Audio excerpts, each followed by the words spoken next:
Сайн байцгаана уу хүүхдүүд ээ. Цэнхэр дэлгэцэндээ ойртон суугаарай. Иргэний ёс зүйн боловсрол хичээл эхлэж байна. Өнөөдрийн хичээлээр Монгол гэртэй холбоотой зан үйл, зарим нэгэн цээр бэлгэдлийн ёс суртамжтай танилцуулна. Монгол гэрийг 2013 онд ЮНЕСКО Дэлхийн соёлын өвд бүртгэсэн байна. За Монгол гэр нь гэрэл дулаан болон агаарын солилцоо маш сайтай, барьж буулгахад хялбар, нүүж тээвэрлэхэд авсаархан, эвхэж задлаж ухсрах энсэн зохиомжтой, том бага ямар нэгэн хэлбэрээр хийж хэрэглэж болдог онцлогтой нэгэн төрлийн сууц юм аа.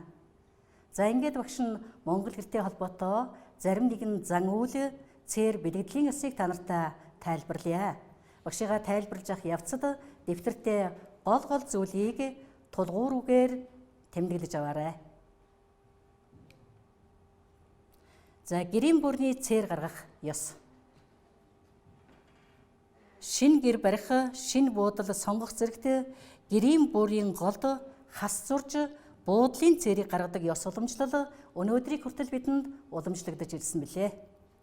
За хас нь бат бэхийн бэлэгдэл, орчлон ертөнцийн үүслийн бэлэгдэл, мөнхийн хөдөлгөөний бэлэгдэл, саруул ухаан сүр жавхлангийн бэлэгдэл хэмээн үздэг. За өнцг нь баруун, зүүн гэж хоёр янз байна. За хэрвээ баруун зүг рүү өнцг нь харсан хас байвал сөрөг муу зүйлийг дарахад нэн хэрэгтэй гэж бэлгшээн үздэг. За харин зүүн зүг рүү хасын өнцөг харсан байх юм бол эерэг зүйлийг өрн дууддаг хэмээн бэлэгддэг байх юм аа. За монголчууд нүүхтэй гэрийн ойролцоо байгаа гацыг суглаж нөхийг нь шороогоор битүүлэн дээр нь сүү тусаадаг ёс уламжлалтай. За энэ нь газар дэлхийнхээ ширхгийг аниулан аргадж байгаа нэгэн төрлийн зан үйл юм. За мөн гэрийн бууран дээр яс үс үлдээхийг нэн цээрлэнэ. Учир нь мал сүрэг хоргодно, хишиг буян дундарна, хот харлаж ядуурна хэмээн үздэгтэй холбоотой юм. За монголчууд муу зүйлийг гээж биеийн шин сайн эрчмийг сэргээдэг гэж үздэг учраас төрсөн гэрийнхээ бууран дээр очиж хөрвөөдөг бас нэгэн зан үйлийг үйлддэг байна. За гэрийн чахтаг дэлгэцэн дээр харагдаж байна. Гэрийн чахтаг оосрыг тооны яг голоос бэхлэн уйдаг.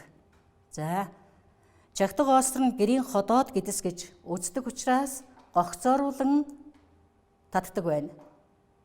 За гэрийн чахтаг оосрыг маш чанга татах, чих татах зэргийг өрсвөлэн явна хэмээн цээрлдэг. За чахтгын үзүүрийг гэрийн хоймор руу харуулж 3-7 үнийг дамнуулан хавчуулдаг. За зарим нэгэн тохиолдолд 3-5 үнийг дамнуулан хавчуулах тохиолдол бий. За ингэхдээ чахтгын үзүүрийг заавал хоймород харуулдаг ёстой. За дараагийнх нь аргалын хөх ба дөрвөлж. Дөрвөлж буюу хөвхийг хогтоо байлгах, хоосон байлгахыг нэн цээрлэнэ. За учир нь ямагт аргал түлшээр дүүрэн байлгах ёстой. Өлсөж ундаасна хэмээн цээрлэгтэй холбоотой юм аа. За тайлбар толиучигт хөх гэдгийг зуухны доод талд байх аргал түлээ хийх сав гэж тайлбарлан бичсэн байна. Зарим нутагт бас дөрвөлж гэж нэрийт хинвэ. За Монгол гэртэй холбоотой зарим нэгэн цэрийн ёсыг нэмж тайлбар хийе. За багшийнхаа тайлбарын явцад дэвтэртээ тэмдэглэж байгаа гэдэгт итгэж байна. Морьтой хүн танихгүй хот айлд ирэхдээ заавал алсуур тойрч гэрийн баруун хойноос ирдэг ёстой. Айлын гэрийн чанга хурдаас мориор ирж болдоггүй. Харин тэмээгээр ирж болдог байна. Энэ нь монголчуудын зүгийн бэлэгдэл буюу урд зүг гарлагтай, хойд зүг орлоготой хэмээн үздэгтэй холбоотой юм. За ингээд дараах даалгавар асуултыг хэрэгцүүлэн бодоорой. Ямар учраас грим буурин дээр хас тэмдэг зурдаг вэ? Яагаад аргалын хөвхийг дүүрэн байлгахыг чухалчилдаг юм болоо? Гэрийн чахдаг оосрыг гогцооруулан татдаг. Үүний учир нь юу байв? Хүүхдүүдээ эргцүүлэн бодоод дэвтэртээ хариулан бичээрэй.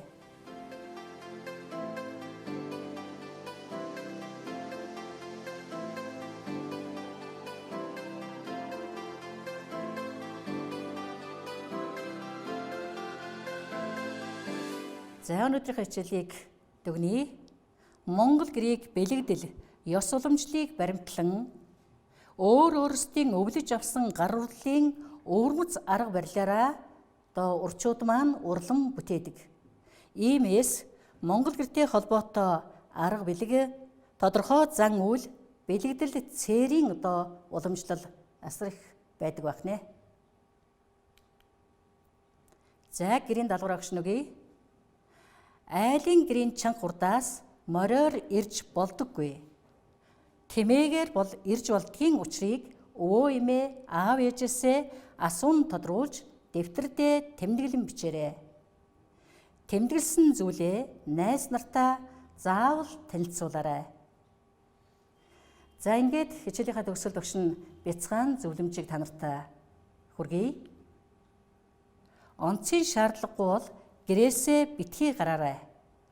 Гараа сайтар савандаж угаан амны хаалтаа зүүж хэвшээрэй. Хайртай бүхнээ коронавирусын халдвараас хамгаалъя. Анхаарал хандуулсан та нартай баярлалаа. Баяртай.